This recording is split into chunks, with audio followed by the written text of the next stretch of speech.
It's story time. The Seven Ravens. There once was a man who had 7 sons, but never had a daughter, no matter how much he wished for one. At length, his wife had a child, and it was a daughter. The joy was great.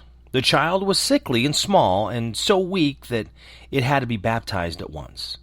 The father sent out the boys in a hurry to the spring to fetch water for the baptism. The other 6 boys ran along with him. As each strove to be the first to fill the jug, it fell into the spring. There they stood and did not know what to do. None of them dared to go home. When they did not come back, the father grew impatient and said, "They have forgotten all about it in a game of play, the wicked boys." Soon he grew afraid lest the child should die without being baptized, and he cried out in anger, "I wish the boys were all turned into ravens." Hardly was the word spoken before he heard a whirring of wings in the air above his head. He looked up and saw 7 coal-black ravens flying high and away.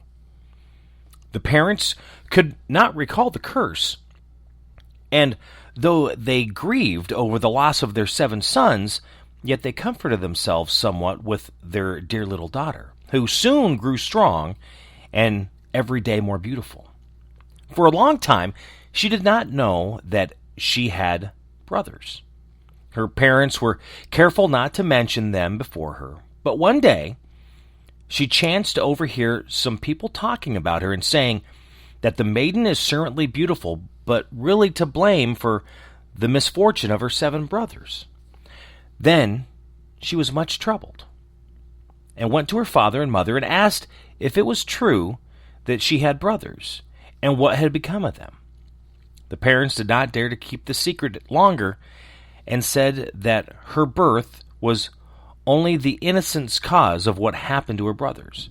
But the maiden laid it daily to heart, and thought that she must deliver her brothers.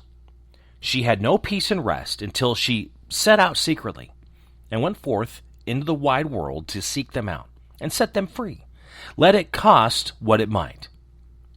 She took nothing with her but a little ring belonging to her parents as a keepsake, a loaf of bread against hunger, a little pitcher of water against thirst, and a little chair as a provision against weariness.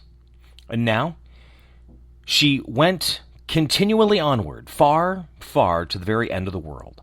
Then she came to the sun, but it was too hot and terrible, and devoured little children. Hastily she ran away and ran to the moon, but it was far too cold, and also awful and malicious. And when it saw the child, it said, I smell the flesh of men." On this, she swiftly ran away, and came to the stars, which were kind and good to her, and each one of them sat on its own little chair. But the morning star arose, and gave her the drumstick of a chicken, and said, "If you have not that drumstick, you cannot open the glass mountain, and in the glass mountain are your brothers." The maiden took the drumstick, wrapped it carefully in a cloth, and went onward again until she came to the glass mountain. The door was shut, and she thought she would take out the drumstick, but when she undid the cloth, it was empty, and she had lost the good star's present. What was she now to do? She wished to rescue her brothers, and had no key to the glass mountain.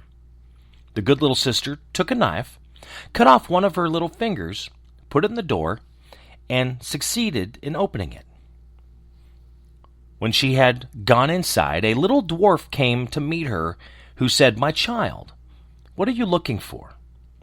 "I am looking for my brothers, the 7 ravens," she replied. The dwarf said, "The Lord Ravens are not at home, but if you wish to wait here until they come, step in." Thereupon the little dwarf carried the ravens' dinner in, on 7 little plates, and in 7 little glasses. The little sister ate a morsel from each plate, and from each little glass she took a sip. But in the last little glass she dropped the ring which she had brought away with her. Suddenly she heard a whirring of wings and a rushing through the air, and the little dwarf said, "Now the Lord Ravens are flying home." Then they came home and wanted to eat and drink, and looked for their little plates and glasses. Then said, one after another, "Who is eating something from my plate? Who has drunk out of my little glass?" It was a human mouth. And when the seventh came to the bottom of the glass, the ring rolled against its mouth. Then he looked at it and saw that it was a ring belonging to his father and mother, and said, "God, grant that our little sister may be here, and then we shall be free." When the maiden, who was standing behind the door watching, heard that wish, she came forth.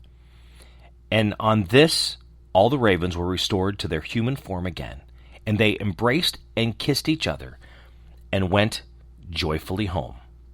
The 7 ravens. Thank you for listening to Storytime. You can hear this story and many more. If you enjoyed it, be sure to share it with others. You can always subscribe and follow along where you listen to your favorite podcasts. Google Play, Apple Podcast, iHeartRadio app, Spotify. You can also subscribe to my YouTube page for this podcast and many more at My Buddy Jimmy 101.